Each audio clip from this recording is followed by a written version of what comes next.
આપણે બાજરીના લોટના વડા બનાવીશું તારીને. એટલે જો અમે આ લાલ મરચું તમારે જેટલી તીખાશ જોઈએ એટલી રીતે એડ કરવાનું. પછી આ હળદર છે, આજમો છે,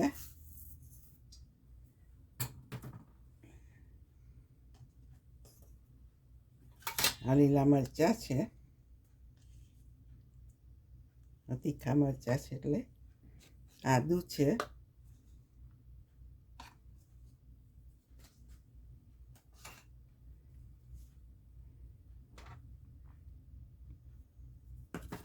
અને આ ગોળ પલાળ્યો તો મેં થોડો, એટલે 2 ચમચી જેવો એ રેડ દઈશું અંદર. કારણ કે વઘાર એટલા વસ્તુ ગોળને વાર લાગે, રાઈટ, એટલે મેં પલાળી દીધું. તો હવે આ આંબલીની પેસ્ટ છે જો એ 2 ચમચી જેવી એડ કરી દઈશું.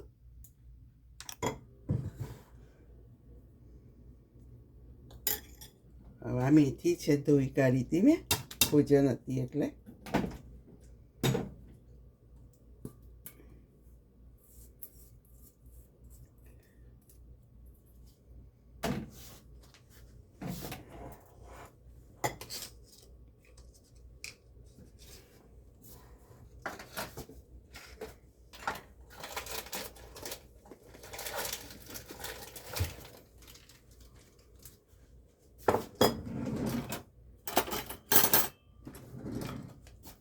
થોડું બેકિંગ સોડા છે એડ કરું છું. ગરાઈ નહીં કરતા, પણ આ દાંતવાળા ના હોય ને ના ચવાય તેના માટે સારું પોચા. બધું મિક્સ કરીશું. હવે મીઠું સ્વાદ મુજબ.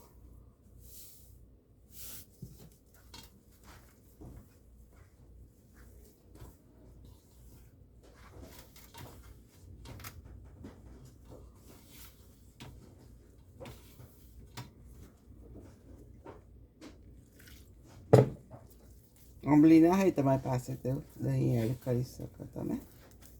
એ રીતે લોટ બાંધવાનો. પછી દહીં ને ગોળ બે ચાલે.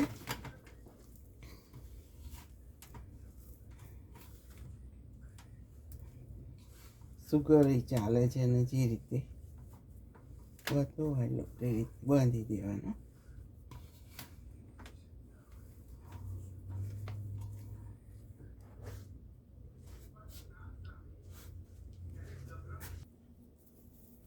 આ લોટ બંધાઈ ગયો આપણો.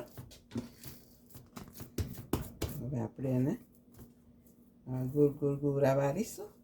જેટલા કરવો હોય એટલા ગોળા વાળી દઈએ આપણે. ના કરવા હોય તો પછી મોડા કરવા હોય કે બીજે દિવસ કરવા હોય તો ફ્રીજમાં મૂકવાના. આ રીતે જો પછી આ રીતે થાબડી કાઢવાનું. તલ મૂકીને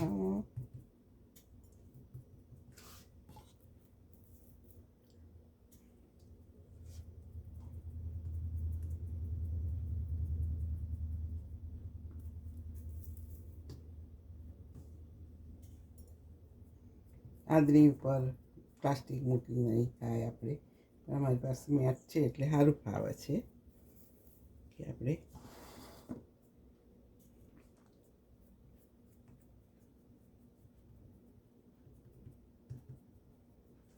બહુ જાડા નહીં, બહુ પાતળા નહીં, આપના.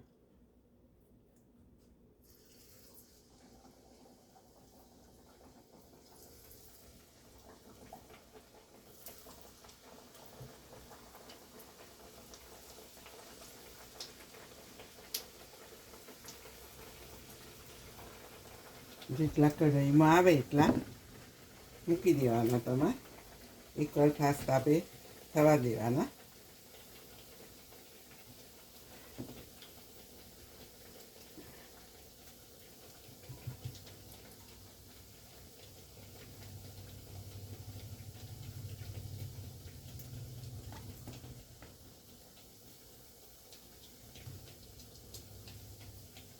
પાણીવાર વાત કરે ને તો હાથે ચોંટે નહીં, એટલા માટે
આવી રીતે જો થાબડો ને મેટમાં તો આમ એનાથી સરસ થબડાઈ જાય. આપણે આદરી ઉપર 2-3 તો થબડાય પ્લાસ્ટિક પાથરીને, અને તો પછી હાથથી આમ જો આમ હાથથી એ થાય, જે રીતે તમને ફાવે એ રીતે.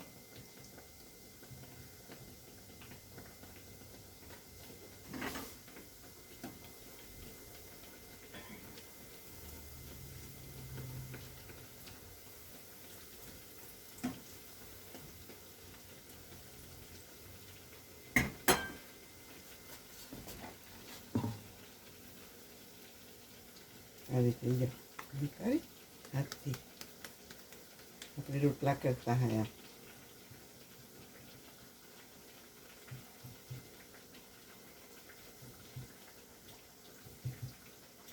પેલા તલ થોડા હાથમાં લઈ લેવાના એટલે ચોંટી જાય, હાથથી થાબડો ને તો.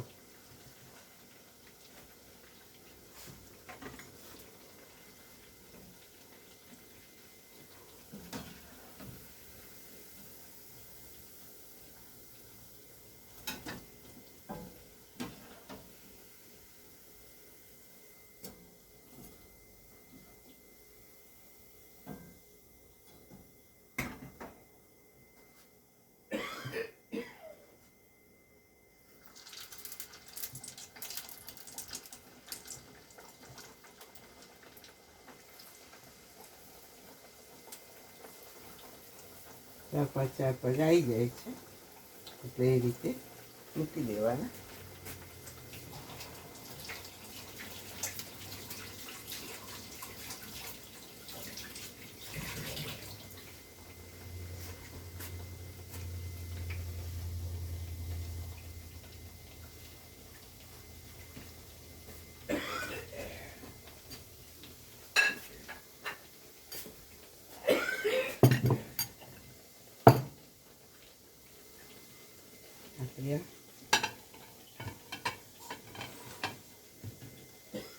સરસ સુગંધ આવે છે. જો